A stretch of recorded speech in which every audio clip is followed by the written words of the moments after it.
a question came from a colleague who supervises clinical staff.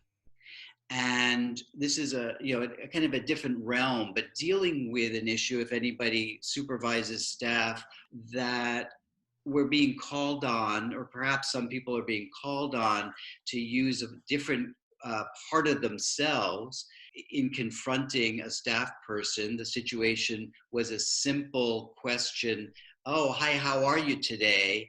And the person burst into tears. Mm.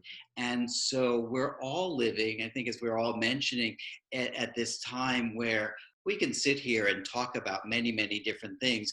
And right below the surface, which erupts, which comes out, which has to manifest. And, you know, tears are a perfectly fine way of expressing emotion.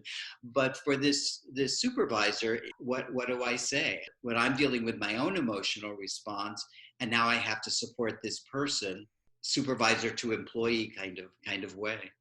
That's a great point. There are some times where words are not necessary. And I think a lot of times as especially if we're verbal, if we're not ASL based, we assume words are what is called for right now. I must reassure, I must say something.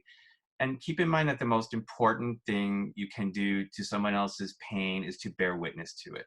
That's what we do 90% of the time. It's not coming up with magic words and tricks from a magic bag. It's really sitting there and letting somebody be, letting someone exist in their feelings. And you have to remember the most important thing, which we forget because we're so thrown by the fact that this emotion is coming at us.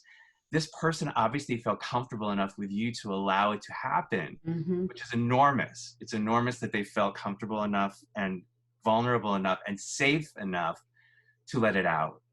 So just let it wash over you and try to hold on to that for the first part of it, which is this person obviously trusts me and knows that I'm there. So it was okay for them to let go. And just to, different ways we do things. Some people do it through touch, which is going to be hard to do right now because we can't physically be near each other. Some people do it with words, but some people can do it with their eyes.